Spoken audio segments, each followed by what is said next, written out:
Jersey ગાય નહીં, સમજો આપણી શુદ્ધ જે દેશી ગાય જેની હા દુર્લભ છે, એટલે જેને વ્યવસ્થા હોય તે પ્રમાણે એ કરી શકે. દેશી ગાય અને જર્સીમાં શું ફરક એ તમને પાછો કહી દઉં. જે ગાયને પેલી આમ કરીને પેલી ખૂંટ કરની પેલી ચાદર હોય ને, પેલી સાસના જેને કહીએ ને આપણે, ગોદડી આમ લચેલી ગોદડી હોય ને, તે આપણી દેશી ગાય, સમજો. જર્સી ગાય હોય ને તે પેલી ફ્લેટ હોય આમ કરીને. એટલે જે ગાયની દેશી ગાયની નિશાની આ કઈ છે શાસ્ત્રોમાં, જે સાસનાવાળી છે તે ગાય, સાસના એટલે ગોદડી, એ પ્રમાણે ગાયની ઓળખાણ છે. અને એનું દૂધ તમારે હકીકતમાં ભગવત પૂજનમાં કે પછી તમારા પોતાના પણ ઉપયોગમાં લેવું હોય તો એ દૂધ લેવાય, કારણ કે ગાયનો અતિશય વિશેષ મહિમા છે. આમ એવું કહેવામાં આવે છે કે આપણે ત્યાં સનાતન સંસ્કૃતિમાં જે માણસોમાં આ બધા જે કંઈ વિકારો ઉત્પન્ન થયા એનું મૂળ કારણ શું છે, તો આ છે કે આપણે જે આપણા વૈદિક જે કોઈ કર્મો જે છે, નિત્ય કર્મ, નૈમિતિક કર્મો, જે કોઈ સ્રોત અને સ્માત કર્મો કહે, એનાથી બહિર્મુખ થવા માંડ્યા. કાં જે કંઈ કરીએ છીએ એમાં પૂર્ણ પ્રમાણે પવિત્રતા નથી. હવે સમજો તમારે જે કોઈ કર્મ કરવાના છે એમાં જે કોઈ મટીરિયલ એટલે જે કોઈ વસ્તુ વાપરવાની છે તે બધી ગાયના ઉપયોગમાં આવે, એટલે ગાયથી જે નીકળી હોય કે ગાયની જે ઉત્પત્તિ પ્રોડક્ટ હોય તે વાપરવાની છે. એ ઘી હોય કે દૂધ હોય, બધી જગ્યા પર શાસ્ત્રોમાં જ્યાં જ્યાં દૂધ ઘીની વાત કરી તે બધી. ઠાકોરજીના થાળ માટે પણ તમારે જે દૂધ વાપરવાનું છે, પાયસનો પ્રસાદ કયો તે પાયસ ગાયના દૂધનું. શ્રાદ્ધ પક્ષમાં તમારે પિતૃઓનું પૂજન કરવાનું છે, એમાં પણ જે તમારે નૈવેદ્ય ધરાવવાનું છે તે પણ ગાયનું દૂધ. પિતૃઓ ગાયનું દૂધ ગ્રહણ કરે છે, સમજો. દૂધપાક તમે કહ્યું કે પાયસ તમે જે કંઈ કહ્યું તે જે કંઈ બોલો તે, પણ ટૂંકમાં જે દૂધ હોવું જોઈએ તે ગાયનું હોવું જોઈએ, ઘી હોવું જોઈએ તે ગાયની હોવું જોઈએ, બરાબર. તો એમ કહી કે તમે વૈદિક ધર્મો જે છે એનું પાલન કરી શકશો, અને તો તમે જે કર્મકાંડ કરો છો, દેવ કર્મ કરો કે પિતૃકર્મ કરો, તો તમને એ ફળશે. હકીકતમાં આ બધી આપણી જે સંસ્કૃતિ ઉપર પ્રહાર થયો અને ગૌ હત્યા જે થવા માંડી એનું મૂળ કારણ આ છે. આપણા સનાતનીઓને એની સંસ્કૃતિથી બહિર્મુખ કરવા માટેના આ બધા ષડયંત્રો છે. ગાયને મારવામાં પણ એટલે જ આવે છે કે ગાય આપણી સંસ્કૃતિનું મૂળ છે, કે એ ગાય મરી જાય તો આપણે કોઈ પણ યજ્ઞ યાગાદિ કરી ન શકીએ, આપણા જે શુભ સંસ્કારો જે છે, પવિત્રતા જે છે તે જળવાય નહીં. એટલા માટે જ ગાયને મારવામાં આવે છે, અને આપણે લોકો કંઈ કરતા પણ નથી. ભારત માંસનો સૌથી મોટો નિકાસ કરનારો દેશ થઈ ગયો છે. ગાયનું માંસ હાઈએસ્ટ. વિચાર કરો, આમ એબાઓલ માંસ કહે છે ને એમાં કે ગાયના પર્સન્ટેજ બધા 100% લાગે. જે દેશ પૂરેપૂરો અહિંસામાં માને છે, અહીંયા અહિંસા પરમો ધર્મ એવું કહ્યું છે, સત્ય અને અહિંસામાં માને છે, સમજો. વગર વાંકે નહીં. મહારાજે તો ત્યાં સુધી કહ્યું કે ભાઈ સ્ત્રી ધન અને રાજ્યની પ્રાપ્તિને અર્થે પણ કોઈની હિંસા ન કરવી. આવો આપણો દેશ અહિંસક દેશ છે. એ દેશને વિશે ગૌ હત્યા થાય છે, એ દેશને વિશે મોટા મોટા બુચરખાના, તમે કહ્યું કે કતલખાના ચાલે છે. આ બહુ મોટું કલંક છે આપણી ઉપર, સમજો. બીજા બધા દેશોમાં તો બાંગ્લાદેશમાં ને એમાં તો કતલેઆમ ચાલે જ છે, બરાબર. આપણે ત્યાં કલકત્તા છે એટલે વેસ્ટ બેંગોળ આખું ઓરિસ્સા છે, ત્યાંથી બધી ગાયોને બધીને લઈ જવામાં આવે છે કલકત્તા તરફ, એટલે વેસ્ટ બેંગોલ એટલે આ બાંગ્લાદેશ તરફ, અને ત્યાં બહુ મોટી કતલેઆમ ચાલે છે ગાયોની રોજ, બરાબર. એટલે પૈસા હોય તમારી પાસે તો કોઈ જગ્યા પર ગૌશાળામાં ગાય સંભાળતા હોય તો તમે ઘરે ન લાવી શકો તો 1, 2 ગાય 3 ગાયનું આજીવન જે ખર્ચો હોય એ ઉપાડો. કારણ કે એમને બહુ તકલીફ પડે છે ગાય સાચવવા માટે. એ લોકો બધી ભેગી કરીને ખર્ચો લાગે ને એમને પણ. આજે ખર્ચા વગર કંઈ થતું નથી. તો ગૌશાળામાં ગાય એક તો પ્રોડક્ટિવ બને, અને ગાય માટે તમે કંઈક ખર્ચો કરશો તો ગાય બચશે, તો કાલે ઉઠીને આપણી પછીની જે પેઢી છે એમાં આ વૈદિક ધર્મો સદાચાર રહેશે.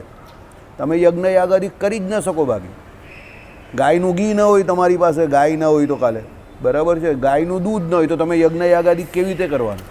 તમે કર્મકાંડ કરવાના જ કેવી રીતે, સમજો, બરાબર. અને તમે આજથી 70-80 વર્ષ પહેલાંની વાત કરો અને અત્યારની વાત કરો ભારતની, તો ગાયની સંખ્યામાં બહુ મોટો ઘટાડો થઈ ગયો છે. એટલી બધી ગાયો હતી આપણે ત્યાં, બરાબર? મોટા ધણ છૂટતા હતા. આજે કઈ ગાય દેખાતા ન. અરે આપણે નાના હતા ત્યારે ફળિયાઓમાં જ કેટલી ગાય દેખાતી હતી. અત્યારે તમારે ગાયને રોટલી ખવડાવવી હોય તો તમારે મંદિરોમાં જવું પડે. રસ્તામાં તમને ગાય મળે જ નહીં એવી હાલત છે, સમજો, બરાબર? એટલે આ બહુ સારી વસ્તુ નથી, આ બધી વિકૃતિ છે, બરાબર? અને આ વિકૃતિ કળિયુગને જલ્દી એન્ટ્રી આપશે, સમજો. જેમ ગાય ઓછી થતી જશે, કર્મકાંડ ઓછા થતા જશે, દેવ પૂજન ઘટતા જશે, પિતૃપૂજન ઘટતા જશે, તેમ તેમ તેમ તેમ આ બધું જે આસુરી સામ્રાજ્ય જે છે એનું રાજ થતું જશે. કળિયુગ બહુ જલ્દી આવી જશે. મા બેનની ઇજ્જત રાખવી, બચાવવી બહુ અઘરી પડી જશે. સંસ્કૃતિને સાચવવી બહુ અઘરી થઈ જશે. ચાલો, એટલે પૂજનમાં ધૃતથી કે તિલ તેલથી, તિલ એટલે તલનું તેલ, તલને બહુ પવિત્ર કહ્યા છે આપણે ત્યાં. તલ ભગવાન વિષ્ણુના શરીરના પરસેવામાંથી નીકળેલી પ્રોડક્ટ છે, એટલે તલ બહુ પવિત્ર છે. એટલે આપણે ત્યાં મૃત માણસ હોય, એની બોડી હોય, શરીર હોય, એની નીચે પણ જો તલ દબાઈ દેવામાં આવે તો એનું સારું થાય, એવું કહેવું છે. હે? આ કાળા તલ. બાકી જીવતો હોય વ્યક્તિ અને એને તલ તમે આખી આપો ભગવાનને ધરાઈને તો પણ એ શ્રેષ્ઠ છે. પણ મૃત થઈ હોય પછી પણ એ એનું કામ કરે છે, સમજો. પછી એનો અગ્નિ સંસ્કાર કરો ત્યારે પણ એની અંદર કાળા તલ તમે સાથે સાથે પધરાવો તો એની પણ બહુ સારી ગતિ થાય, એવું કહ્યું છે. શાસ્ત્રો આપણા ત્યાં સુધી કહી છે. એ વ્યક્તિને મૃત થઈ ગયા પછી પણ તલનો સ્પર્શ જે છે એ થવો આટલો બધો મહત્ત્વનો છે. તમે રોજ ભગવાનને થાળ ધરાવો તો એ થાળને વિશે પણ ગમે તે 2, 4, 5, 7, 8, 10 જે તલના દાણા હોય તો બહુ સારું. પહેલાંના લોકો બહુ હોશિયાર હતા, એટલે આપણે ત્યાં વઘાર કરતા હતા ને, જે કઢીનો શાકમાં, એમાં રાઈ જીરું નાખે ને એની જોડે 2, 4 તલ નાખી દેતા હતા. કારણ કે તલ જે છે તે ભગવાન વિષ્ણુનું શરીર છે, એમને શરીરમાંથી થયા છે, એમને બહુ પસંદ છે. એટલે ભગવાનને ઠાકોરજીને તમે એ ધરાવો પછી, સમજો. બધી પ્રથાઓ ચાલી ગઈ. હા, સફેદ તલ ઘરમાં, સફેદ તલ વાપરવાના. બધી પ્રથાઓ આપણે તો બધી લુપ્ત થઈ ગઈ ધીરે ધીરે, બરાબર? એટલે તલ જે છે તે બહુ સારા છે, દરેક ઘરમાં હોવા જ જોઈએ. તલ પવિત્ર વસ્તુ છે, એકદમ પૂર્ણ પવિત્ર વસ્તુ છે. ઘરમાં તલ હંમેશા તમારા 2-3 કિલો, 1-2 કિલો રાખો, બહુ સારી વસ્તુ છે. ચાલો, એટલે શું કહ્યું? તિલ તેલથી યથાશક્તિ દીપ કરે. એટલે તલનું તેલ હોય એમાંથી દીવો સળગાવે. આ દીપદાનનું પણ બહુ મહાત્મય છે. પહેલાં મંદિરોમાં લાઇટ નથી ને તો લોકો આ પ્રમાણે દીપદાન કરતા હતા. એટલે મંદિરોમાં રાત્રે પછી એ ફાણસ સળગે કે પેલા દીવાબત્તી થાય તો એમાં પેલું તેલ વપરાય એનું, તો એનાથી બહુ મોટું પુણ્ય થતું હતું. અને એને લોકો એક પ્રકારના બહુ સાત્વિક કર્મ તરીકે ગણતા હતા. એટલે દીપદાન પણ બહુ શ્રેષ્ઠ દાન છે. કારતક મહિનામાં કરવાનું કહ્યું છે, આમાં આપણે આવી ગયું આગળ. ચાલો, પુષ્પાદિ પૂજા પદાર્થો ન મળે તો તેના મંત્રો વડે જ પૂજાને કરે. અમને કદાચ કોઈ વખત ન મળ્યા, પુષ્પ ન મળ્યા કે ફળ ન મળ્યા, સમજો, તો ભાઈ જે વસ્તુ નથી તો એના અભાવમાં પછી જો મળતા હોય તો પૂરેપૂરા લેવાય, એમાં કંજુસાઈ ન કરવાની. પછી કરી શકતા હોય તો કરવું જ. પણ કદાચ દેશકાળ એવા હોય, કોરોના કાળ હોય, બજાર ખુલેલા જ નહીં હોય તો તમે શું કરવાના? માન 2 ટાઈમ જમવાનું મળતું હોય તો પછી કાં પેલો ફળ લેવા જાય એ સમયે, બરાબર? તો તે સમયે જે કંઈ તમારા ઘરમાં હાજર છે એ પ્રમાણે એનાથી ચલાવવાનું. ભાઈ સાકર હોય તો એનાથી, દાણા હોય તો એનાથી ચોખ્ખું રાખવાનું, કાજુ હોય તો એનાથી, દ્રાક્ષ હોય કંઈ તમારે તો એનાથી, એવી કંઈ પણ વસ્તુ હોય એનાથી તમે થાળ એટલે ભગવાનને પ્રસાદમાં મૂકી શકો છો. કહેવાનું તાત્પર્ય એવું છે, ભગવાન જે છે તે ભાવના ભૂખ્યા છે. પણ આ ભાવના ભૂખ્યા છે, આ લાઈનનો દુરુપયોગ નહીં કરવાનો. પાછો ઘણા લાઈનનો દુરુપયોગ કરે. કેવી રીતે દુરુપયોગ કરે? કેપેસિટી હોય તો પણ પછી ખર્ચો જ નહીં કરે, હાલા ખિસ્સામાં હાથ જ નહીં નાખે. ભગવાન તો ભાવના ભૂખ્યા છે એમ કે. અરે ભાવના ભૂખ્યા છે પણ તારી પાસે છે તો વાપરને. બધું છાતીએ બાંધીને થોડો જવાનો છે. સ્વિચ ઓફ થઈ જશે એટલે બધું પૂરું થઈ ગયું તારું કામ. જેટલું કર્મ કરેલું હશે, સ્વકર્મ અને સદ્ધર્મ જે તું પાલન કર્યું હશે એ જ કામનું છે. પછી ત્યારે તો તમારી પાસે જરૂરિયાત તમને છે કે નહીં એ પ્રશ્ન નથી, પણ તમારી પાસે ભગવાને જે કંઈ દીધેલું છે અને તમને સુખી રાખેલા છે તો એ ભગવાનનું જ ભગવાનને આપવાનું છે. અને ભગવાન કાં લઈ લઈશ? કોઈ દિવસ એવું બન્યું કે ભગવાને લઈ લીધું? 20 રૂપિયાની કે 30 રૂપિયાની કેરીનો પીસ અત્યારે જે કંઈ થાય છે કે 50 રૂપિયાનો પણ કેરીનો પીસ થાય તો ભગવાન લઈ ગયા તમારો? એ તો ભાઈ તમે જ ઝાપટવાના છો. પાલા જીવો જેવો પેલો સળિયલ થઈ ગયો છે, કૂતરા જેવો જીવ. મેં સબકા ખાઉં મેરા ખાય તો મરી જાય. બરાબર. ભગવાન જોડે પણ એવું કરે, કડકા પાર્ટી હાવ તો ભગવાન કે હાલા કડકો જ રહેતું. પછી આ પેલા ગોળિયા બાવાના પેલા આશ્રમમાં જેવું થયેલું ને, તનલી મહારાજને ઉપવાસ થયેલો ને, ભગવાનને પેલો કહેતો હતો ને આજે તો બાપજી કોળા કડાકા છે, વણની કોળા કડાકા છે. ભગવાને જોયું કે હાલ અંદર રસોઈ કરે, સુગંધ તો બધી ટોપ ટોપ આવે છે ને કહે છે કોળા કડાકા, જુઠ્ઠું બોલે છે. ભગવાન છેલ્લે કહીને ચાલ્યા ગયા, તમે જે બોલ્યા એ તમારું વાક્ય ખરું પડી જશે. હવે અહીંયા કોળા કડાકા જ રહેશે. અત્યારે તમે જાઓ તો કોળા કડાકા જ લાગે, કોળા કડાકા. આખી બજાર જ એવી, કડકી બજાર, આખી બજાર સમજી ગયા? એટલે કોળા કડાકા. એટલે તમે યાર ભગવાને તમને એટલે સમજો, આપણે ત્યાં શું આપતકાલના ધર્મને માણસ મુખ્યપણે પોતાની પેલી શું કહેવાય વ્યવસ્થા પ્રમાણે સ્વીકારે. પછી એને વ્યવસ્થા બનાવી દે. વ્યવસ્થા નહીં બનાવો એને, એવી રીતે બનાવો કે ભાઈ આપતકાર છે તો એનો આપતકાર તરીકે ઉપયોગ કરો. પછી આપતકાર ગયો તો પછી તમે જે પ્રમાણેની ભગવાને તમને સ્થિતિ આપેલી છે એમાં તમે જે નિયમ પ્રમાણે કે જે કંઈ તમે વર્તી શકો એ પ્રમાણે વર્તો ને. બરાબર. એટલે ઠાકોરજીને બધું ઉત્તમ વસ્તુ આપો. ભગવાનને તમારી પાસે જે ઉત્તમમાં ઉત્તમ છે એ અર્પણ કરો. બરાબર. આપણે માણસ એવા છે ને કે ભગવાન માટે બધું જય સ્વામિનારાયણ. બરાબર. ગોતવા જાય માર્કેટમાં પેલો 20 રૂપિયા ડઝનવાળા કેળા આપતો ભાઈ, પેલો કંઈ નીચેથી કાળા છે તે કંઈ નહીં, એ તો ભગવાન જ ખાવાના છે. બરાબર. એટલે પેલો લૂમ લઈ આવ્યો ભગવાન માટે, ફ્રીજમાં મૂકી દે, 10 દિવસ સુધી પછી ભગવાનને કાળા કેળા જ ખવડાવે બેઠો બેઠો. હા, ઇન્ડિયનમાંથી આફ્રિકન કેળા થઈ જાય. સમજી ગયા? હવે એવી કંજુસાઈ શું કામ કરો? ભગવાને દીધું છે તો ભગવાન માટે વાપરવાનું જ ને. ભગવાન કાં ખાઈ જાય છે? સમજો. તમારી પરિસ્થિતિ છે તો કાજુ ધરાવો ભગવાનને, બદામ ધરાવો, દ્રાક્ષ ધરાવો. અરે કંઈ નહીં તો છેલ્લે પેલી સાકરિયા દાણા તો કંઈ સારા લઈને, એ તો સારી ક્વોલિટીના ગાંધીની દુકાનથી લાવીને ધરાવો. સમજો. ચાલો એ નથી તો છેલ્લે ઘરની તમારી ખાંડ જે છે 42 રૂપિયા કિલોવાળી એ ધરાવો. કોણ ના પાડે તમને? તો પછી બધું કાળું ને બધું એવું બધું રોટન બધું ભગવાનને ચોખ્ખીના એ દોષ છે. પૂજામાં કહેલો રહેલો દોષ છે કે તમે એવું બધું સડેલું કે બધું વાંસીને એવું ધરાવો છે. એવું ન ધરાવવાનું. સારું ધરાવો ભગવાનને, હંમેશા ઉત્કૃષ્ટ વસ્તુ. ફૂલ પુષ્પ જે વાપરવું એ પણ તાજા, ફળ હોય તે પણ તાજા, સારા ફળ વાપરવા, બધું સારું વાપરવું ભગવાન માટે, એકદમ ટીપટોપ. બરાબર. ભગવાન આપણે ટીપટોપ રાખે, પણ આ વસ્તુ મેં જોઈ છે પાછી. જે માણસ પોતે ટીપટોપ ફરતો હોય ને એ ભગવાન માટે ટીપટોપ વાપરી શકે. યાદ રાખજો. એ પોતે જેવો ફરતો હોય મબલીસ જેવો હાલો તો પછી ભગવાનને હું ખવડાવવાનો પીવડાવવાનો, એને જોઈને જ લાગે કે હું કોઈને દેવાનું, એની પાસે માંગવા પણ નહીં જવાય. અમારા ફળિયામાં પહેલાં એવું હતું, અમુક માણસ એવો હોય તો પેલા માંગવાવાળા આવે ને તો અમુક ઘર પાસે જાય એટલે બહારથી છોકરાઓ જ કે એવો ભાઈ 3 દિવસથી ત્યાં જ ભૂખા જ લોકો. તો છોકરાઓ કોમેન્ટ પાસ કરે, ખબર હોય છોકરાઓને બધી. છોકરાઓ આખા ગામના પટેલ, યાદ રાખજો. છોકરાઓ બહુ હોશિયાર, એને બધી જ ખબર હોય. બરાબર. છોકરાઓ બોલે પણ ગરીબનું કહેલું ભિખારી નહીં માને તો આવી હાલત થાય એમ કરીને. એટલે પેલાને ખબર નહીં પડે એવું કેમ બોલ્યા છે. એટલે પેલો માંગવાવાળો ભિખારી ને પેલો ગરીબ. હવે ભિખારી ગરીબ પાસે જાય તો પેલો કાં આપવાનો? હવે ગરીબ કંઈ પૈસાથી ગરીબ ના હોય, મનથી ગરીબ. કાં દેવાનું હોય? સમજો.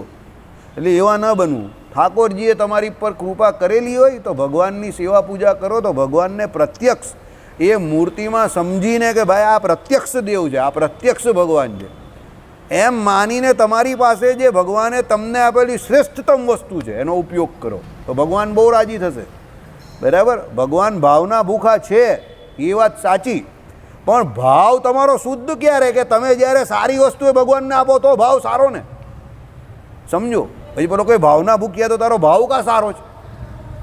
તારો ભાવ સારો ક્યારે કહેવાય કે ભાઈ પરિસ્થિતિ બગડી હોય ને તું એ પ્રમાણે કરે તો બરાબર છે, પણ પરિસ્થિતિ સારી હોય ને પછી તું એવું બધું કાળા કાળા કેળા ખવડાવો ને એવું બધું ખવડાવો તો એ ભાવ કાં સારો જ તારો? પછી પેલો પાછો આપણે પાછો જ્ઞાન બાતવા ફરે પાછો. આપણે ત્યાં એક તો સૌથી મોટી માથાકૂટ શું છે ખબર? બધાને પોતાનો મરઘો જ સાચો કરવો છે, બધાને જ્ઞાન વેચવું છે, જ્ઞાન લેવું નથી અને એનું આચરણ જરા પણ નહીં કરવું. સમજજો. બધાને એવું છે કે ભાઈ હું જ સાચો. બરાબર. એટલે તોડી મરોડીને પછી આજ્ઞાનું ઉલ્લંઘન કરવાનું ને એને તોડી મરોડીને કોઈ પણ હિસાબે પછી પાછી એની રજૂઆત કરવાની. બરાબર, હસવું આવે એવી રજૂઆત પણ ઘણા લોકો કરે છે. પણ હવે શું કરીએ આપણે એમ થાય કે ભાઈ આ લોકોને કેમ આવું ભગવાન, ભાઈ આપણે એમ કહીએ કે ચાલ ભાઈ આપણે કાં માથાકૂટ કરવાની, ભગવાન એને સદબુદ્ધિ આપે એમ કરીને આગળ જવા દે. બરાબર, પણ એવો આગ્રહ ન રાખવાનો, એવો હઠાગ્રહ ન રાખવાનો. આપણી જીદથી કે આપણા હઠાગ્રહથી કોઈ દિવસ આપણું સારું થતું નથી. કોઈ જીવનું નહીં થયું. મોટા મોટા જે કંઈ પોતાના સ્થાન ઉપરથી પડી ગયા એમાં એની જીદ જવાબદાર હોય, એનો હઠાગ્રહ જવાબદાર હોય. એટલે એવો હઠ ન રાખવો, નમી જવાનું, ઝૂકી જવાનું. સમજો, તમારા નમી જવાથી કે તમારા ઝૂકી જવાથી કે તમે કોઈને માફ કરી દો એનાથી કંઈ તમે નાના નહીં થઈ જતા. સમજજો, એનાથી તમે મોટા જ થાવ છો. જે મોટો હોય એ જ બીજાને માફ કરી શકે, એ જ ઝૂકી શકે. સમજો, એટલે બહુ પોતાનો કક્કો જ ખરો કરવો એવું બહુ રાખવું નહીં. હવે ભાઈ અમારા ભજનમાં અમુક બહુ ખતરનાક સિંગર આવે, પૂજવા મહેશભાઈને, એટલા ખતરનાક સિંગર આવે કે તમારા માથામાં વાગે. પણ ભાઈ તારે ગાવું તું ગા ભાઈ, લે ને ભાઈ. આપણે કાંઈ અહીંયા નાઇટ ચલાવવા બેઠા જ કે ભાઈ બપ્પી લેરી નાઇટ ચાલે જ કે બધા સુપરસ્ટાર સિંગર આવવાના કે સારે ગમાં ચાલે જ. આપણે તો કલાક દોઢ કલાક ભજન થવું જોઈએ. એટલે અમુક વખતે એવું હોય કે ભાઈ અમુક બેસુરા આવે, આ ભાઈથી ઢોલ પણ નહીં વાગે, આમ 2 વાર વગાડે 3 વાર પણ કોઈ તાલ સેટ જ નહીં થાય. આ પેલોનો સૂરજ એવો હોય કે કયો તાલ વગાડો ખબર જ નહીં પડે. હા, એ કાકા પેલા આપણા કાકા પેટીવાળા એ આવે તો આમ વગાડે, પછી મારી સામે જોઈ હું કેમ કાકા બહુ બેસુરું ગાઈશ. હું કાકા તો પણ કહીને કઈ સૂર, અરે કાથી સૂર મળે, સૂર નહીં મળતો. પછી આપણે કાકા કોઈને કોઈ ધીરે ધીરે વગાડો નહીં, પછી આમ 2-4 વાર ધીરું કરે, પછી કાકા કંઈ મજા નહીં આવે, વગાડવાનું બંધ કરી દે. સમજો, બરાબર. એટલે આપણે શું કહીએ કે ભાઈ આપણે બેસુરાને ચલાવીએ છીએ, ખોટાને ચલાવીએ છીએ, બધાને ચલાવીએ છીએ. કેમ ભગવાન નહીં ચલાવતા? આપણે બી ચલાવવાના. હા ભાઈ ચાલ ભાઈ, બરાબર. એટલે ચાલવા દેવા પડે. કેમ કે આખી દુનિયામાં કાં બધા જોડે બાખડિયા ભીડતા ફરવાનું. આટલી નાની ઉંમર છે અને એમાંથી અડધી પોણી આપણી ચાલી ગઈ છે, તો કેટલા જોડે બાખડિયા ભીરવાના? એના કરતાં હા ભાઈ જા ભાઈ, તારો મરઘો આગળ એમ કરીને એને આગળ જવા દેવાનો, જા ભાઈ. પછી શું કહ્યું ભાઈ? ભગવાનની પૂજા કરવાને સમયે પૂજા કરનારી નારી અન્ય નારી સાથે બોલે નહીં. આ બહુ અઘરું કામ છે. કારણ કે પૂજા કરતી વખતે બહેનોને બોલવું, એટલે બહેનોને આમ પણ બોલતી બંધ કરવી એ બહુ કઠણ કામ છે. બરાબર, એટલે એમને સ્પેશિયલ આજ્ઞા કરેલી પુરુષ સાથે ન બોલે. એમાં તો કહેવું જ શું, એટલે બહેનોએ બહેનો સાથે પણ નહીં બોલવાનું ને પુરુષ સાથે પણ નહીં બોલવાનું. હવે આ સર્વસામાન્ય આજ્ઞા જ આમ તો આપણે પણ નહીં બોલવાનું. તમે જ્યારે મહારાજ શ્રીએ આપેલો જે મંત્ર જે છે, જેને આપણે શરણાગતિનો મંત્ર કહીએ છીએ, એ મંત્રનો જપ કરો. અને એ પછી જે આપણો જે સ્વામિનારાયણ મંત્ર જે બોલવાનો છે એની તમે જેટલી પણ માળા ફેરવો કે એ પહેલાં તમે માનસી પૂજા કરો. એમ કરીને જે કંઈ તમે કલાક સવા કલાક ભગવાનની પાછળ, ભગવાનની પૂજા પાછળ કાઢો છો કે ભગવાનની પૂજા કરો છો, એ સમયમાં ટોટલી તમે ભગવાનને સમર્પિત થઈ જાઓ. આમાં આવ્યું એ પ્રમાણે તમારે દીવો લેવાનો છે તો દીવો લઈ લો, દિવેટ છે તો દિવેટ લઈ લો, માચીસ છે તો માચીસ લઈ લો, પ્રસાદ છે તો પ્રસાદ લઈ લો, પૂજા પેટી છે તો પૂજા પેટી લઈ લો, કપૂરની જરૂર છે તો કપૂર લઈ લો.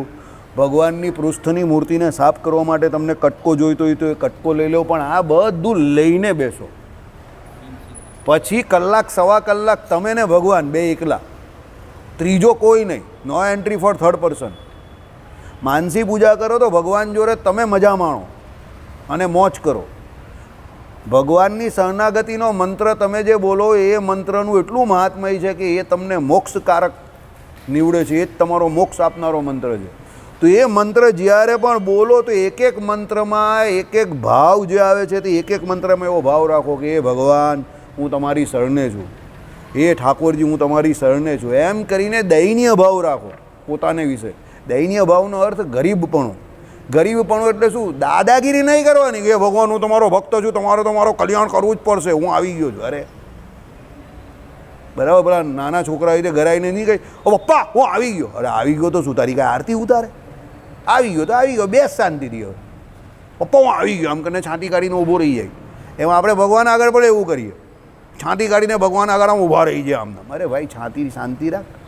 ભગવાનની શરણાગતિ આપણે સ્વીકારેલી છે તો મંત્ર એક એક જપ બોલવાનો અને એની જે રીત કહે એ પ્રમાણે આંગળી આગળ આ પ્રમાણે આ અંગૂઠાથી એક એક મણકો ફેરવવાનો છે. પેલો મેરું આવે એટલે પાછી એ માળા ફેરવીને ત્યાંથી જ પાછી શરૂઆત કરવાની છે. અને એકદમ શાંત મગજે, બીજા કોઈ પણ પ્રકારના વિચાર વગર, અતિશય ટટાર પણ નહીં અને અતિશય આમ ડોસા જેવા પણ નહીં બેસવાનું, એકદમ સાહજિક રીતે બેસીને એ તમે જે કોઈ નિયમની માળા ફેરવવાની હોય, 5 છે, 10 છે, 11 છે, જે કંઈ હોય તે પણ વ્યવસ્થિત ફેરવો. અને એ જે ફેરવો હોય એમાં બહુ બળ છે, સમજો. સવારની પહેલી પૂજા તમારી જે થવી જોઈએ તે આપણે કહીએ ને એકદમ આપણી ગુજરાતી ભાષામાં કહીએ ને ચાકા જેવી થવી જોઈએ, એકદમ સરસ. જે પૂજા કરો ને તમે આમ ઊભા થાવ ને તો તમને આમ પેલો સંતોષ થઈ જવો જોઈએ. લાખ રૂપિયા કમાવાનો સંતોષ કેવો થાય એવો સંતોષ, એનાથી વિશેષ સંતોષ. આ તો માયાનું ઉદાહરણ છે, આ તો અલૌકિક વાત છે ભગવાનની. તો આમ તમને એવો સંતોષ થઈ જવો જોઈએ કે હા, કલાક સવા કલાક સરસ ભજન થઈ ગયું. પછી મહારાજે કહ્યું પ્રમાણે શ્રી કૃષ્ણના મંત્રનો જપ એક કરવાનો હોય તો એ તમે કરો, કે ભાઈ પછી શિક્ષાપત્રીના જે કંઈ શ્લોક વાંચવાનો હોય એ વાંચો, વચનામૃત વાંચો, જે કંઈ તમને ગ્રંથ વાંચવાનો એ વાંચો. મંદિર તમે આવી શકતા હોય તો ઠાકોરજીના દર્શન કરો. અરે સવારે જ તમારું 2-3 કલાક એકદમ સરસ ભજન થઈ જાય, ટકાટક. ઘર નજીક હોય આ જ કામ થાય, ઘર દૂર હોય એ પણ બાનાખોર જ છે, આપણા જેવા પ્રમાદી છે, ના નહીં પાડતા, એ પણ આવી શકે છે. આવવાવાળા લોકો 10 કિલોમીટર દૂરથી પણ આવે જ છે, પણ ઘર નજીક હોય એને તો આ લાવો છે એકદમ સરસ, કે 3-3.5 કલાક સવારે જ એનું જોરદાર ભજન થઈ જાય. પછી મહારાજે કોઈ પ્રમાણે વ્યવહારિક કામકાજ કરવા નીકળવાનું, સમજો. પણ શાંતિથી કરવાનું, એમ ભજન પણ શાંતિથી કરવું. જો ભજન ને ભોજન બંને બહુ શાંતિથી કરવાનું, ચાવીને, એમાં ઉતાવળ નહીં કરવાની. ભોજન ચાવીને ન કરશો તો શરીરને પેટને શરીર વગરશે, અને ભજન ન કરશો ચાવીને તો એમાં વૃત્તિ નહીં રહી ભગવાનનું, એનો કોઈ મતલબ નથી. ઘણા અહીંયા માળા ફેરવતા હોય પેલા નિયમની ને એની તો મશીન ગન છોડતો હોય ને એવી રીતે છોડે, ગાડ કરે. દર અઠવાડિયે 15 દિવસે મહિને તમારે જોવાનું એની ગૌમુખી બદલાઈ જ જતી હોય, નીચેની માળાવાળા બધું તૂટી જાય, મણકા બધું તોડી નાખે અંદર. એટલી ફાસ્ટ ફેરવે બધા મણકા ઢીલા થઈ જાય, એક આમ બધું ઉડી જાય. અને અહીંયાથી કાણો પડી જાય, આગળથી જોજો, આગળથી કાણો પડી જાય અને આમ આંગળી બહાર કાઢે તમને. તમે આગળ ઉભા રહો તમને આંગળી જ મારે આમ કરતો. મશીન ગન જ ચલવે, ધાડ 4 બાજુ. ભાઈ મશીન ગન કેમ ચલવે? શાંતિથી માળા કર ને ભાઈ, સમજો. ઉતાવળ કે નહીં, બરાબર. એટલે આમાં કહ્યું એ પ્રમાણે શું, કોઈની સાથે વાત ન કરવાની, બોલવાનું નહીં. તમે ને તમારા ભગવાન, ત્રીજો કોઈ વ્યક્તિ જ નથી આ દુનિયામાં, એમ માનીને ભગવાન જોડે સંબંધ કેળવવાનો છે. ઠાકોરજી જોડે આપણો સંબંધ કેળવવો જોઈએ, કે જેમ ભાઈનો સંબંધ હોય, બાપ દીકરાનો સંબંધ હોય. તમે સમજો, સ્વામી સેવક ભાવ, ભગવાનને કદાચ તમે મિત્ર ભાવે પણ ભજો, સમજો. ભગવાનને તમે પિતા ભાવે ભજો, કે ભાઈ ભગવાન ઠાકોરજી આપણા પિતા છે, તો એ ભાવ ભગવાન જોડે રાખો. એનાથી શું થશે? ભગવાન જોડે કેળવેલા સંબંધને કારણે, જો સ્વામી સેવક ભાવ તો નિત્ય છે જ જીવ અને ભગવાનનો, બરાબર, પણ એ ભગવાન જોડે સંબંધ કેળવેલો હશે તો ધીરે ધીરે ભગવાનમાં હેત થશે. અને 9 પ્રકારની ભક્તિ જે છે ને એ ઉતાવળ કરવા માટે કે નિયમ પેલા ભગાવવા માટે નથી. નિયમ એટલા માટે કયા છે કે પેલો નિયમમાં રહી તો વ્યવસ્થિત રોજ ભજન થાય, પણ નિયમ ભગાવવા માટે નથી, યાદ રાખજો. 9 પ્રકારની ભક્તિ એટલા માટે છે, એને સાધન ભક્તિ એટલે કહી કે પેલી 10મી પ્રેમ લક્ષણા ભક્તિ, સાધ્ય ભક્તિ ઉદય થાય. બાકી પેલો આખી જિંદગી સાધન ભક્તિ જ કર્યા કરે અને પ્રેમ લક્ષણા ભક્તિ ઉદય જ નહીં થતી હોય તો પેલો કહીને વેપાર તો 10 કરોડનો કરી નાખ્યો. બાપા પૂછે નફો હું? તો કે નફો કોઈ થયો નથી. તો ફકીર મોહમ્મદ 10 કરોડનો ધંધો કર્યો એનો કા મતલબ છે? તો ટર્નઓવર ફેરવું તે ખાલી, અને વહીતરું કર્યું, નફો કરીને લાવતું. એટલે 10મી પ્રેમ લક્ષણા ભક્તિ જે છે ને એ નફો છે. ઘણા લોકો સાધન તો ઘણા બધા કરી નાખે, સમજો. પૂછો તો તમે કહો આટલી માળા ભરું, આમ કરું તેમ કરું, પણ પ્રેમ જેવું કંઈ દેખાય જ નહીં તમને એના. ધડાકા ભડાકા જ કરતો હોય જ્યાં જાય ત્યાં, સમજો. સાધ્ય ભક્તિ ઉદય થાય એના માટે સાધનો કરવાના આ કહેલા છે. 1 થી 10 સુધી ભણવાનું એટલે છે કે પાયો પાકો થાય. 12માં વધારે ટકા આવે અને પછી સારી જગ્યા પર એડમિશન મળે તો એ એનું કેરિયર તો પેલા 12માં પછી એ જે કરશે ને એનાથી સેટ થશે. 1 થી 10 તો બધા સામાન્ય રીતે જ ભણે છે એક સરખું, સમજો. એનું કેરિયર સેટ ક્યારે થશે? 12માં પછી જે કંઈ લાઈન લેશે એનાથી થશે. એટલે 12માં પછી જે કંઈ લીધું એણે એ પછી આખી જિંદગી એણે કરવાનું છે. એટલે એ શું થઈ ગયું? પેલા 10 સુધી જે સાધનો કરીએ ને એ સાધ્ય રૂપે પછી એને ફળે. પછી એ ડૉક્ટર બન્યો તો ડૉક્ટર આખી જિંદગી ડૉક્ટર જ કહેવાય. એ એન્જિનિયર બન્યો તો આખી જિંદગી એન્જિનિયર જ કહેવાય. અને એ વકીલ બન્યો તો આખી જિંદગી વકીલ જ કહેવાય. અને એ કંઈ ન બન્યો તો આખી જિંદગી કંઈ ન બન્યું એવું જ કહેવાય. સમજો બરાબર? એટલે યાદ રાખવાનું છે, સાધન જરૂરી છે, પણ સાધન કોના માટે છે? પેલા સાધ્ય માટે. એટલે ભક્તિ જરૂરી છે કોના માટે? ભગવાન માટે. ભક્તિ કરવાની છે. કોની ભક્તિ કરવાની છે? ભગવાનની ભક્તિ. અને ભગવાનની ભક્તિનો અર્થ જ પ્રેમ. તો એ ભક્તિ તો ઉદય થાય એવી વસ્તુ છે. સમજો તો 9 પ્રકારની ભક્તિને હકીકતમાં સાધનો કયા છે, પણ 10મી પ્રેમ લક્ષણા ભક્તિ છે તે હકીકતમાં રિયલ ભક્તિ છે. એટલે ઘણા વિદ્વાનો 10મી પ્રેમ લક્ષણા ભક્તિને જ ભક્તિ કહે છે. 9 પ્રકારની જે ભક્તિ કહી એને સાધન જ કહે છે. સમજો બરાબર? પણ એ સાધનો છોડવાના નથી. એ સાધન કર્યા વગર પેલી 10મી થવાની પણ નથી. એટલે એ સાધનને ગૌણ નહીં કરવાના. પણ પાછું એમાં એવું પણ છે કે સાધન કરો તો એમાં તમને પ્રેમ લક્ષણા ભક્તિ ઉદય થાય. એટલે મહારાજે કહ્યું 9 જે સાધન કયા એમાં તમને જે પ્રિય હોય એ કરો. સમજો ઢોલ વગાડવાવાળો ઢોલ વગાડશે તો એમાં એને ભગવાનમાં એ જ જલ્દી થશે. ગાવાવાળો ગાશે તો એને જલ્દી થશે. મંજીરાવાળો મંજીરા વગાડશે તો એને જલ્દી જ થશે. બરાબર? એટલે તમારું અંગ ઓળખવાનું છે. એટલે 9 પ્રકારની ભક્તિ, 9ધા ભક્તિ એટલે કઈ કે એમાં તમને કઈ સેટ થાય તે જો. તમને સેટ નહીં થતી હોય એવું તમે કરવા જશો તો એ કરી ના શકશો. તમને ખબર હશે જે ક્રિકેટ રમતા હોય એને, જે બેટ્સમેન છે એને બેટિંગ જ ચાલે ને, એ બોલર છે એને બોલિંગ જ ચાલે.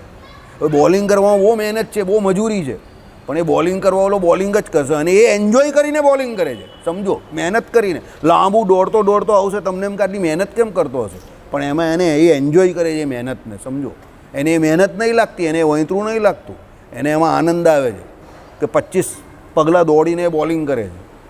એમ આપણે જે કંઈ સાધન કરીએ એમાં આપણે એન્જોયમેન્ટ, આનંદ આવવો જોઈએ કે હું મારા ઠાકોરજી માટે કરું છું. તો પેલી 10મી પ્રેમ લક્ષણા ભક્તિ ઉદય થશે. એટલા માટે આ કરીએ છીએ. એટલે આમાં આ બધા લક્ષણો એટલે કે હવે એ ક્યારે થાય? હવે આપણે ભજન કરતા હોઈએ ને પેલા જોડે વાત કરીએ, આની જોડે વાત કરીએ, પેલા જોડે વાત કરીએ, તો પછી પ્રેમ લક્ષણા ભક્તિ કાથી ઉદય થવાની? સમજો પેલો એમાં ને એમાં ઉલઝેલો રહે. હવે અમારા જેવું ઘર હોય, બધા જ સત્સંગી હોય, પેલો અહીંયા પૂજા કરે, પેલો અહીંયા કરે, પેલો ત્યાં કરે, ને આ બાજુ બાપા બેઠેલા હોય. હવે કોઈ એક વાત કરવાની ચાલુ કરે તો પછી ચાલુ જ થઈ જાય, તો પછી પૂજા તો થાય જ નહીં, વાત જ થયા કરે. બધા જ સત્સંગી હોય તો શું કરવાનું? બધાનો સમય એક સરખો જ આવે. તો બધા પૂજાના રૂમમાં એક સાથે જ પાછા ભેગા થાય.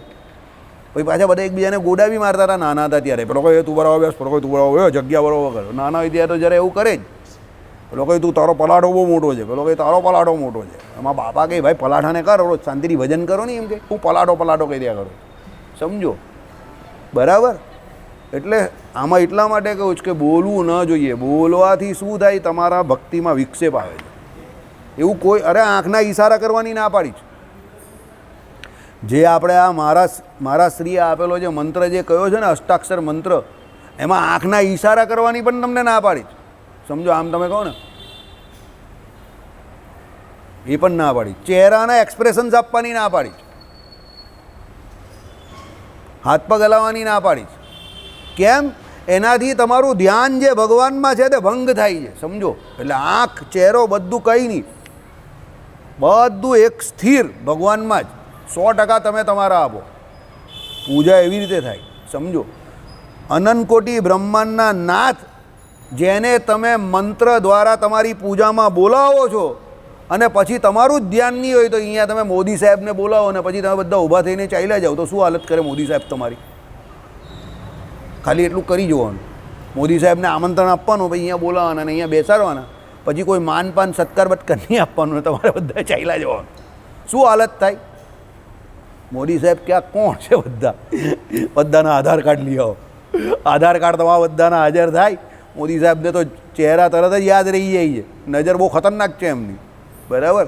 જેની નજર સિંહ જેવી હોય ને, એની દ્રષ્ટિ જો હોય ને, દ્રષ્ટિની અંદર બુદ્ધિ રહેલી હોય. યાદ રાખજો. જે આમ જોતા હોય ને એની આંખની અંદર બુદ્ધિ રહેલી હોય. એટલે એની આંખ જે છે ને એ ફોટોજેનિક હોય, એ ફોટો પાડવાનું કામ કરે. એટલે એને ચહેરા લોકોના તરત યાદ રહી જાય, સમજો. એ તમે જોવું તો જોજો, આમ જ જોતા હોય. અને આંખ બહુ ખતરનાક છે, આમ સિંહ જેવી આંખ છે. એટલે એ લોકોની ફોટોજેનિક આંખ કઈ છે, આંખોના બધા અલગ અલગ પ્રકાર હોય ને તે પ્રકારની એમની આંખ જે છે તે સિંહ જેવી આંખ છે એમ. એટલે કહેવાનું તાત્પર્ય શું છે કે મોદી સાહેબ જેવા કોઈ આ લોકના વડાપ્રધાન આવે તો આપણે એમને રિસ્પેક્ટ આપવી પડે છે, મહારાજની આજ્ઞા છે. સભાને વિશે કોઈ પ્રતિષ્ઠિત આવે તો એને આસન આપવું પડે, 2 શબ્દ મીઠા કહેવા પડે. અરે અહીંયાથી આપણે ત્યાં સાધુ કે કોઈ જતા હોય તો સ્વામીને જય સ્વામિનારાયણ આપણે કહીએ છીએ, આવો સભામાં બેસો, ચાલો ચલાવો થોડુંક, એવું આપણે કહીએ છીએ. આ પછી એ એમની ઈચ્છા હોય કે આપણે ચલાવવું ન ચલાવવું, પણ તમારે કહેવું જ પડે, એ નિયમ છે. તો આ તો પ્રત્યક્ષ પુરુષોત્તમ નારાયણને તમે પૂજામાં બોલાવો છો અને પછી તમે આમ તેમ ફાફા મારો છો, સમજો. એટલે એ ભગવદ અપરાધ છે, પૂજામાં થયેલો દોષ છે. એટલે એવું ન કરવું, બરાબર. ભલે આ બહેનોની આજ્ઞા આમાં કહી છે, પણ આ પુરુષો માટે પણ સર્વસામાન્ય છે. જો આપણે છે ને કોઈની પણ કોઈ પણ આજ્ઞા સત્સંગી જીવન કે શિક્ષાપત્રીમાં ચાલતી હોય, પણ એમાં જે સામાન્યપણે ગ્રહણ કરવાનું હોય ને એ આપણે ગ્રહણ કરી જ લેવું. ભાઈ આપણે કે એ તો બહેનો નહીં જાય, આપણે તો વાત થાય, અરે આપણે વાત કરવાની નહીં ભાઈ, એ સર્વસામાન્ય આજ્ઞા છે. પણ અત્યારે બહેનોના નિયમ ચાલે છે તો એમનામાં લખેલી છે, સમજો, બરાબર. ચાલો. અન્ય નારી સાથે બોલે નહીં એટલે પુરુષ સાથે ન બોલે, એમાં તો કહેવું શું, અહીં તહીં જુએ નહીં. જો આવી ગયું ને, ફાંફા નહીં મારવાના. વરાછા રોડમાં કે એ પ્રમાણે તમારા એ આમ તેમ ફાંફા કેમ મારે છે, બરાબર. વયો જા, હાલતી ન થા, બરાબર. વરાછામાં પેલો 2-3 આંટા મારે સોસાયટીમાં એટલે એને બોલાવે જ કોઈ પણ દુકાનવાળો, એ અહીંયા ક્યાંથી આવ્યો, આમ તેમ આંટા કેમ મારે છે, કોનું કામ છે, ચાલ વયો જા. એટલે પેલો ભાગી જ જાય તરત જ, સમજો, બરાબર. એટલે અહીંયા શું કહ્યું, અહીં તહીં જુએ નહીં, સ્ટ્રેટ સીધી ભગવાનની પૂજા નીચે ચાલે એમાં ધ્યાન, અને ભગવાનના જે કંઈ મંત્ર બોલે એમાં ધ્યાન. ચાલો. ક્રોધને કદાચિત પણ કરે નહીં, ક્રોધ નહીં કરવાનો. ક્રોધ સામાન્ય રીતે કોઈનું હિત કરે એવો નથી, તમારું પણ નહીં અને તમે જેની ઉપર કરો એનું પણ નહીં. તમે જેની ઉપર કરો છો એનું તો બગડશે, પણ તમારું પોતાનું પણ એમાં કંઈ સુધરવાનું નથી, બગડશે જ. એટલે જે વ્યક્તિએ ક્રોધ જીતી લીધો એને દુનિયા જીતી લીધી, યાદ રાખજો, બરાબર. એટલે ક્રોધને જીતવો બહુ અઘરો છે, હું એમ નહીં કહેતો સરળ છે, પણ પ્રયત્ન કરવો પડે તો થાય એવું છે. એટલો બધો અઘરો ધીરે ધીરે થાય. પહેલાં આપણે 80% આવતો હોય તો પછી 60, પછી 50, પછી જેમ જેમ ઉંમર થાય ને તેમ 20-30 પર આવી જાય. પછી તમને શું હોય કે થોડુંક ખોટું પચાવવાની આદત પણ પડે. પહેલાં શું હોય, સામાન્ય રીતે તમને એમ કે ખોટું બહુ કરે જ ને એટલે મને ગુસ્સો આવી જાય, તો પછી એમને એની આદત પડે કે ભાઈ હવે એવો જ છે તો એને કરવા દે, 2 વાર કહ્યું, 3 વાર કહ્યું, પછી તમે તમારા રસ્તે એના રસ્તે, તમારી બધી મોહ માયા ઘટી જાય, સમજો.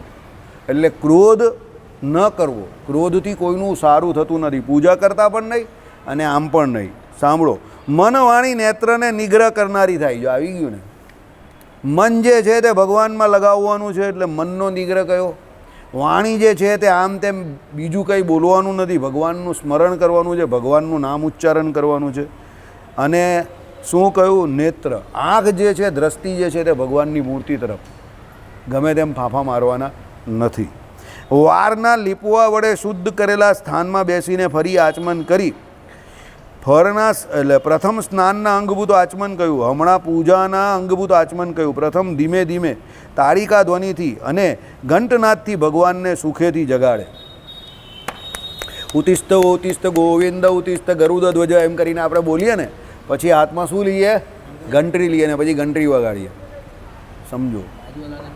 હા, બાજુવાળાને પણ ઉઠાડી દઈએ. અમારે ત્યાં પહેલેથી આવું થાય, અમારે ત્યાં પૂજા પાઠ ચાલુ થાય બધા, એટલે આજુબાજુવાળા બધા ભગતને ત્યાં બધા ઉઠી ગયા એમ કે, એટલે આજુબાજુવાળાના છોકરાઓને બધા ઉઠાડી દે. જો પેલા ભગતો ઉઠી ગયા એમ કે, ઉઠ એમ કરીને ઉઠાડી દે. હું ઢોર જેવો ઊંઘ્યા કરે છે, તારી જોડે જ રમવા આવડે છે, ઉઠ એમ કરીને ઉઠાડી નાખે. પેલો કંઈ તું ઉઠી જાય વાસુદેવ, મારે ઉઠવું પડે છે. હું ભાઈ મને પણ મારા બાપા ઉઠાડે છે, આપણે એવું કહેવું પડે, બરાબર. એટલે ભગતને ત્યાં આટલો, ભગતોનું આટલું મહાત્મય છે, તમને લાગે એવું ભાઈ ભગતને ત્યાં છોકરાઓ ઉઠી ગયા એમ કે લોકો, સમજો. એટલે શું છે, પહેલાં તાળીકા ધ્વનિ હાથથી ને પછી ઘંટનાદથી. ચાલો. હા, જગાડવામાં આ સ્માર્ટ મંત્ર એટલે ઉતિસ્તો ઉતિસ્ત ગોવિંદ ઇત્યાદિ કયો છે, આવી જ ગયો આમાં, બરાબર. મંત્રનો અર્થ સમજી જઈએ આપણે. હે ગોવિંદ, તમે ઉઠો ઉઠો, આદર ભાવમાં પુનરુક્તિ છે. 2 વાર જે કહ્યું ને, આમ પુનરુક્તિ દોષ લાગે છે. તમે જ્યારે કોઈ પણ પૂજા કે કંઈ પણ કરો તો એમાં પુનરુક્તિ દોષ, એટલે એક જ શબ્દ બે વાર ન આવવો જોઈએ. પણ આમાં જે કહ્યું કે ભાઈ હે ગોવિંદ તમે ઉઠો ઉઠો, તો ઉઠો ઉઠો શબ્દ બે વખત જે આવ્યો તો એમાં પુનરુક્તિ દોષ નથી, કે એમ આદર ભાવ છે. દાખલા તરીકે કોઈ આપણે બા હોય તેના દીકરાને પેલો નાનો હોય ને ઉઠાડતી હોય ને પેલો ન ઉઠે, ચાલી દીકરા ઉઠી જાની, ચાલ ચાલ બેટા ઉઠી જાની એમ કહે ને, એવી રીતે એમ સ્કૂલે જવાનું હોય તો પંપાડીને ઉઠાડે. એમાં ખાસ કરીને શિયાળામાં, કારણ કે શિયાળામાં નવડાવવાના ધોવડાવવાના બહુ અઘરા છોકરાઓને, બહુ ઠંડુ લાગે પાણી, બરાબર. એટલે એ પ્રમાણે તો પેલા દીકરાને કેવો વાત્સલ્ય ભાવથી બા એમ કે થપથપાઈને ઉઠાડે, એમ ભગવાનને ઉઠાડવામાં આપણો આદર ભાવ છે. હે ગોવિંદ ઉઠો ઉઠો, એમ આદર ભાવમાં પુનરુક્તિ છે. હે ગરુડ ધ્વજ, ભગવાનને શું કહ્યા? ગરુડ ધ્વજ, બરાબર, તમે ઉઠો. હે કમળાકાંત, ઉત્તિષ્ઠ કમલાકાંતમ ત્રૈલોક્યમ મંગલમ કુરુ, તમે ઉઠો, બરાબર, ઉઠીને ત્રિલોકીનું મંગળ કરો. ત્રૈલોક્યમ મંગળ એટલે જે આવ્યું ને એ પ્રમાણે આખો મંત્ર અહીંયા બોલાય નહીં જાહેરમાં, હવે બોલાઈ ગયો તો બોલાઈ ગયો, બરાબર. એટલે ત્રિલોકીનું મંગળ કરો. ત્રિલોકી કઈ ગઈ છે મનીષ? ત્રિલોકીમાં કયા 3 લોક આવે? શાંતિથી વિચારીને, એકવાર વિચારીને એક જ લાઈનમાં જવાબ આપો. ત્રિલોકી કઈ? શાંત થઈ જાઓ, એકદમ શાંત. મોટા ભાઈને નથી આવડતો જવાબ, નથી આવડતો ને, હા ये चेहरा बहुत कुछ कह जाता है, बराबर. सामने बैठने वाले आदमी को आना चाहिए. તમને એમ કે અહીંયા મહારાજ બેઠેલા શાંતિની કથા કરે છે, અભી પ્રસાદ બસાદ આएगा, खा पी के मस्त चले जाने का, ऐसा नहीं होता. बोलो शैलेश भाई ना एकदम जोरदार साथी, बहुत दिनों के बाद दिखे. हाँ પૂનમિયા મોડા આવતા હતા. બોલો ભાઈ, ત્રિલોકીમાં કયા 3 લોક આવે? ગાયત્રીજીનો મંત્ર કોઈને બોલતા આવડે છે? તમને આવડે છે ગાયત્રીનો મંત્ર, ગાયત્રીજી મંત્ર? તો એ ગાયત્રી મંત્રમાં આ 3 લોકની વાત કરેલી છે. બોલો કયા કયા 3 લોક છે? હા બોલો બોલો શાંતિથી. હવે બુદ્ધિ ચાલશે તો આવડી જશે. મનીષભાઈ આવડું? કયા 3 લોકની વાત કરી છે ગાયત્રી મંત્રમાં? ભૂ, ભૂ, પછી હા તો સ્વ, તો 3 લોક થયા. તો કયા કયા 3 લોક? સ્વર્ગ લોક પહેલું, પછી હા ભૂ ને ભાઈ વચ્ચેનું એક લોક રહી ગયું ને,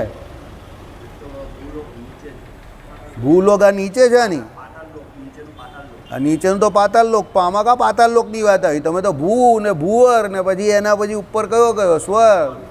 તો એ 3 લોક ને ત્રિલોકી કેવું? તો ભાઈ પાતાલ લોકની તો હજુ વાત જ નહીં કરવાની, એ તો પછી બીજી ગણતરી છે, એ તમને પછી કહેવા. પહેલાં એક ગણતરી તો શીખો. યાદ રાખવાની રીત આટલી સરળ છે તો શીખી જાઓ.